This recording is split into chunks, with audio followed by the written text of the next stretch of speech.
What's going on, guys? Aco here, and it's time for another match review. This time we've got Tako versus Kayne. We're still making our way through the World Tour Finals, and we're getting down to the wire. There's only a few matches left. So with that being said, let's not waste any time and jump right into it.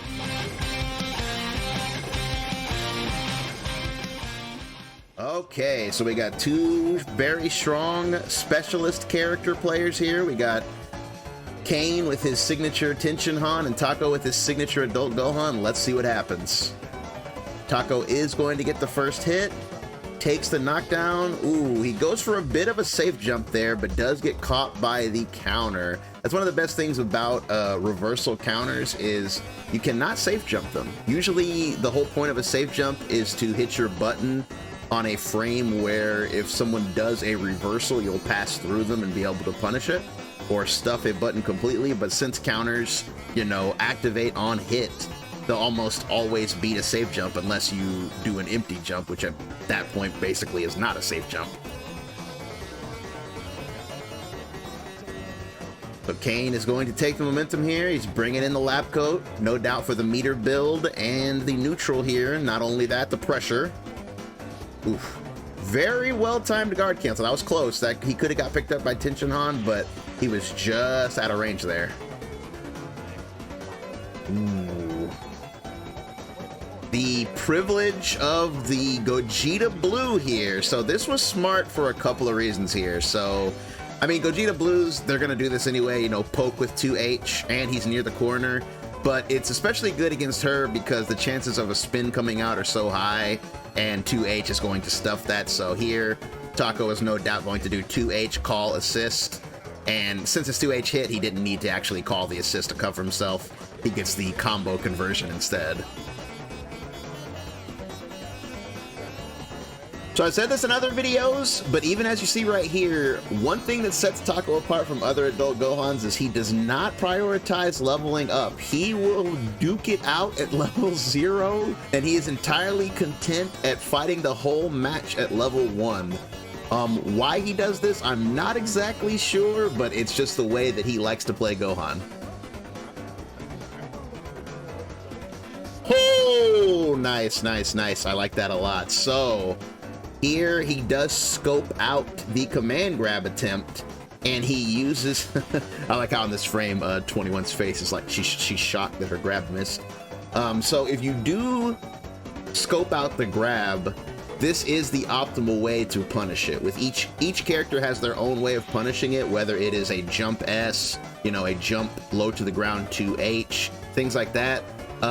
This command grab recovers so quickly that if you try to jump backwards and super dash, she's going to recover and either block it or spin on you. So the fact that Tako used this to get out of the way of the grab is very nice.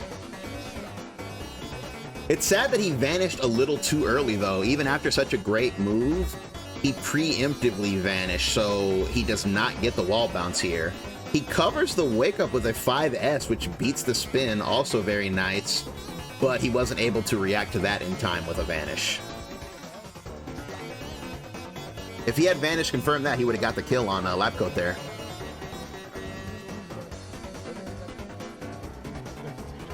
Ooh, and the Dragon Rush finds its mark.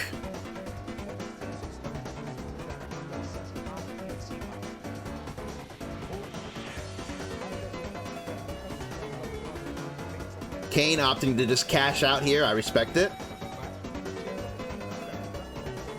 Oof. Man, having Tenshinhan in the back like that, it's just it's just an insurance policy that your DHCs are gonna kill. Just having him in the back like that. So Tako is now down a character, so as you can see, it's up to him to make something happen. Kayne is kind of chilling out here, but his Dodonpa does miss its mark here. He tries to snipe him out of the air with it, but he's able to dodge with a 236H, and that gives him the ability to punish this. Very nice movement there. Gonna take this knockdown. Vegito in the corner, not too scary. He's gonna have to go for the Dragon Rush. Ooh, that was almost a punish again. Gotta be careful with those beams. Oh my goodness, they are scrambling. So you see a little bit of a scramble breaking out here. Tako going on the offensive, Kayne staying on the defensive since he has the major health lead. He tried to snipe out the float with the 2H. See, this is why people often ask me what is so good about float. It's this right here, the fact that you don't know where the opponent's going to land, because from here it seems like Tako is going to land on top of Kayne, right? But Tako holds back in order to float away from him and prevents him from landing on him. If Tako had been ready enough, he could have tagged that with a 5M. That was incredibly unsafe, and that's just one of the many reasons why floating is so powerful. It throws your opponent off completely. Another Dragon Rush attempt gets broken. Ooh, nice. The absolute classic Super Dash Call Assist. The original assist layer. Ooh, so this was a bit of a bait here. It looks like he was trying to bait Spark. He does a very meaty dash, jumps, does nothing, and then back dashes and calls an assist. All of this was, I believe you are going to Spark, but Tako didn't take the bait. However, he does get hit by the assist though.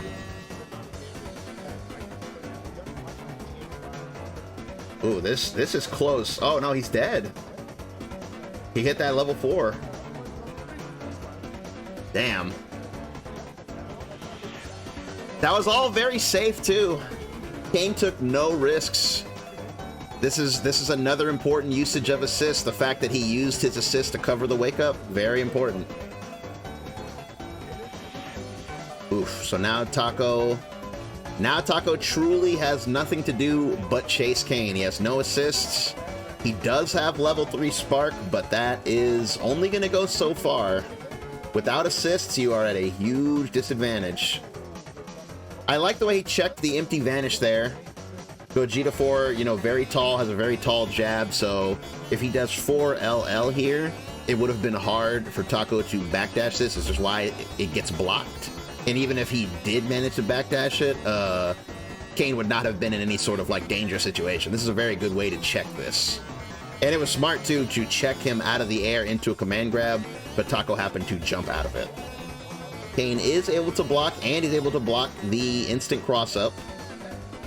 Oof. But the same side, this is so powerful right here. If you have a same side tool, like this is just so strong. You make it look like you're about to jump over them, but at the last second, you do a move that keeps you on the same side, and that causes the opponent to switch their block, effectively making them walk into whatever you're doing. Always going to be very powerful in this game. Same side mix is super strong. Okay, it's going for the level 3 here. This is going to turn it into a one-touch territory, but it's basically going to eat up all his Spark time. His Spark time is dying from this. Ooh, wow, man, that was so many mix-ups in one moment there. So he does an instant cross-up on Wake Up. Kayne blocks it, dashes back in, 5L, does another fake-out, same side cross-up. Kayne does not take the bait this time. Actually, Kayne does a very smart thing here.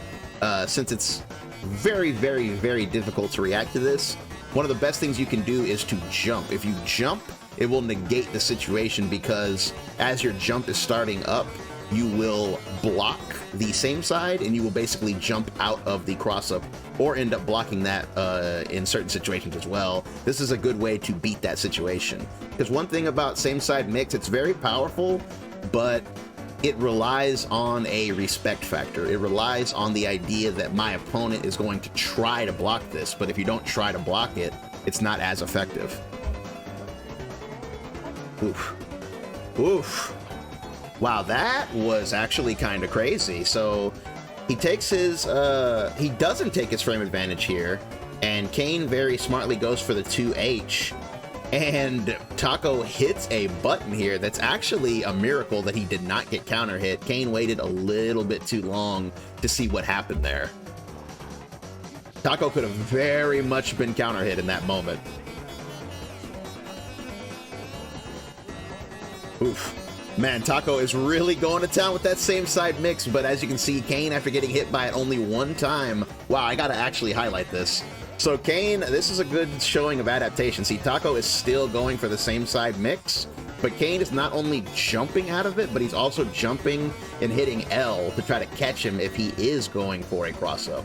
Like, this is very, very big brain, and this is good that he's reacting to what Tako is doing. Like, he got hit by it one time, and he's like, not anymore. Bit of a scramble there since his 5L missed, so Kayne goes into Sparks to kill this momentum. And that is going to be an empty vanish pickup. We'll see how much meter he can build off of this. Should be a pretty hefty amount. Okay, yeah, he's definitely dead. The shotgun. Very dead. So first game goes to Kayne. Kayne made the biggest adjustment there towards the end of that match. He made a very good adjustment, so it's going to be up to Tako to make an equally good adjustment in this next game. Tako taking a moment here to go and consult one of his fellow JP players, which is very smart. You know, take a minute, you know, process things. You don't always want to jump right back in. Sometimes you want to take a second and, you know, get your affairs in order. So here we go, match number 2. Let's see the adaptation. Woo, so we are starting off fast.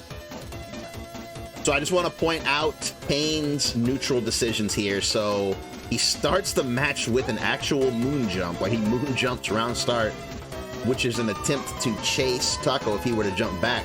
But Tako has the same idea. He does a momentum jump M, thinking that Kayne is going to jump back. So they both predicted that the other one was going to back off, but they ended up passing each other on the street. That's very funny. So from this point, Kayne decides to use his long-range assist to cut off the ground, and then super dash, now that it's going to be more difficult for the super dash to get tagged since he has to block the assist. And then after the assist, he calls his trusty 21. That's a very good place to call it, and now he has a full-on chance to open him up. This is what I mean when I say poking with your assists rather than, you know, wildly swinging and hoping you land on your opponent. Ooh, he does get the hit, but he doesn't believe. Wow, so he got the hit, didn't believe, goes back into staggering, and then at that point, Tako's patience has run out, and he challenges, which gives him the first major opening. Nice side switch. Tako's got all his assists to work with. Ooh, he just goes for a regular safe jump. I respect it. He decided not to use his assist to cover it. Ooh. So Tako did try to cover himself with the Vegito assist, but Kayne super dashes, and even if the Vegito assist had been later, it still would have not have beat a super dash here. I'm going to assume that Tako tried to 2H that, but it looks like he was a little bit too late.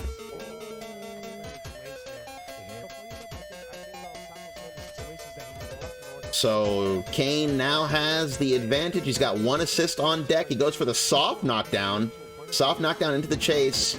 Covered it with his assist, but was not able to pick up here. That 5L of Labcoats hits very low, so was not able to pick up there. Oh my goodness. So that right there was tragic. Absolutely tragic. So Tako, he has enough of being trapped in the corner here. This has gotten incredibly dangerous, especially with how much meter Kayne has now. He's got this much meter, he's got tension on in the back, so a hit here would be a guaranteed kill. So he sparks, gets himself out of that situation. He's not able to immediately pressure because it's lab coat. He could get spun on, so he backdashes instead. Moves in, he's still waiting for the spin. The spin gives Kayne a turn, and then after this turn, Tako decides to DP. Now, what happened here is Tako is DPing with the notion that he can make his DP safe because he's in Spark. If his DP is blocked, he can empty vanish and save himself. However, he's distracted by the fact that he picked up Tenshinhan and not Lab Coat. He picked up Tenshinhan, and then by this point, it's too late. He cannot save himself. He's 5M punished. Tragic.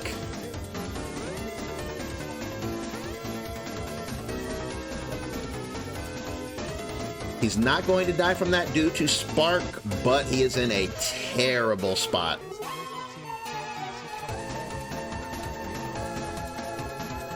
This is going to be close to death, but not quite. Still in the corner. Very smartly using his assist. Ooh, that's dirty. That's dirty. So he uses the get off of me assist in the corner. Nice. It causes Kayne to back off. He moves in, calls Vegito for a setup, and then does nothing but command grab. This is very smart because it's very common for people to either block Vegito and wait a second or reflect it and wait a second. So sneaking the command grab in here is very smart. I'd like to see him get Gogeta out here. I would like to see Gogeta get out like ASAP, just become an assist basically. Yeah, there we go.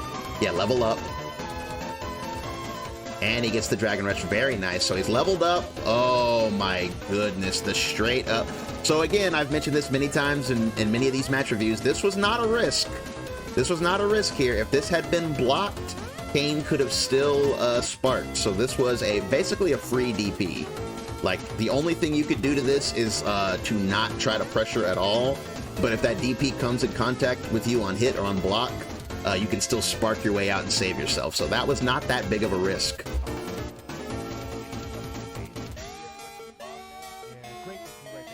Ooh, snapping Gogeta back in. Oof. Oof. See, this is the problem with snapping, though. I mean, I respect it. Gogeta is in one-touch territory. I mean, you want to knock that character off the screen. But it's like, it's just so risky because now that the opponent can delay their come-in, as you see, Kayne is shimmying back and forth trying to see when is Tako going to be in. Tako comes in now. Kayne still doesn't feel like it's a good time to swing at him, especially on a character that has DP, and he ends up being able to super dash. Basically, a snap is a scramble, you know, at this phase in the game, due to how heavily they nerfed it. And it kind of sucks because its original purpose is this, you know, to stop people from saving characters and to stop people from, you know, recovering life. But because of the mix-up potential, Snap was killed, and now these kinds of situations are tough.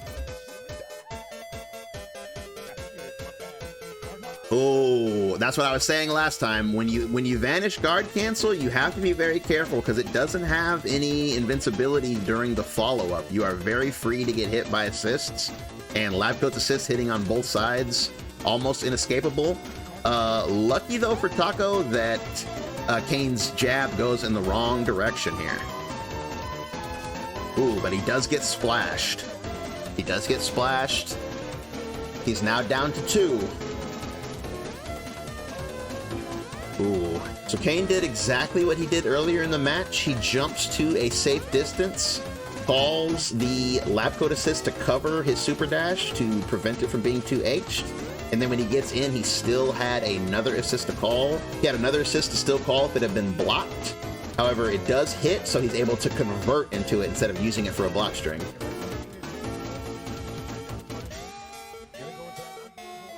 Ooh, Tako is going to have to hold some scary offense here. He has no spark to save him. This is a very scary character without assists. Ooh, oh my goodness. So he decides to just do the straight up reflect. I respect it. I respect it. Ooh. Barrier call assist. Oof. Tako is forced to chase. Ooh.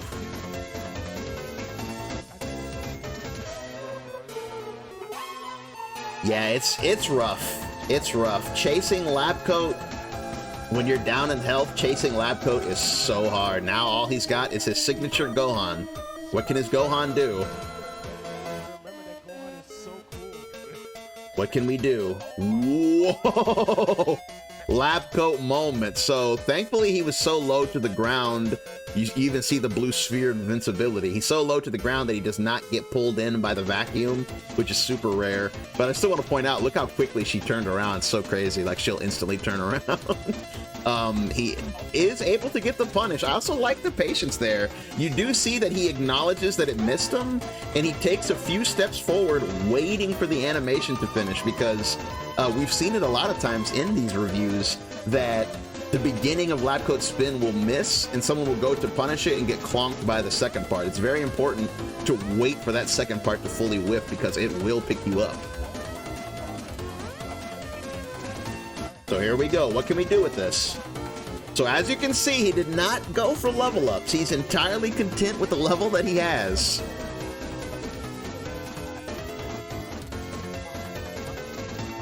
Oof.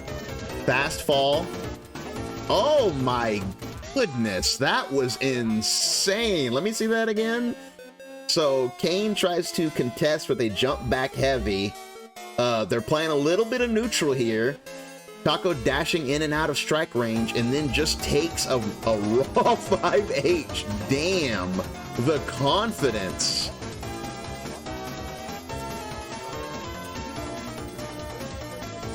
So this is going to hurt so bad. So bad. Next touch is it. That's it. Oh my god, and he just gets clonked. Damn, that was very, very good stuff, man. Kayne, he was definitely playing like a machine. Definitely playing like a machine in that set. So the final turning point in this set is fairly obvious. You probably already know what I'm going to say. It's absolutely this moment right here. Both players are still on equal footing, and they were both making very good decisions, but this DP right here, this definitely is what eventually led to Tako's defeat, because basically Gogeta ends up on life support here to the point where Tako is forced to, you know, spend his resources just to get Gogeta out, and he's basically unable to recover from here, because once he falls into that 2v3 category, at this point it's up to him to force something to happen. And as you can see, Kayne was mostly playing very defensive once he got that character lead. And with these two, with Vegito and Adult Gohan behind him, as good as DP assists are, they're very close range focused, and they're very like anti-scramble focused. So if your opponent is staying away from you the way Kayne is, it's not going to be easy to get an opening, even with how good these DP assists are. Because as you can see, Tako's not even calling it from a range, because effectively he can't. He's trying to move his way in there. You know, he's getting tagged by assists. He calls it anytime there's a scramble, or anytime he's close, he'll call it. Or mostly when he feels unsafe, he'll call it. But the fact that he doesn't have anything to help him close out that neutral, and he's left to just, you know, dash in and chase lab coat, it was basically a slippery slope that just led to his defeat. And that's gonna do it for this one. Definitely some good games there. We're really getting down to the wire now. There's not that many matches left in the World Finals. So make sure you hit that subscribe button so you don't miss the next match review. If you're trying to up your game, make sure you check out my guide section, where I have a lot of guides aimed at helping players of all skill levels get better at DBFZ. Hit that like if you feel like you learned something here, and I will catch you in the next one. Peace.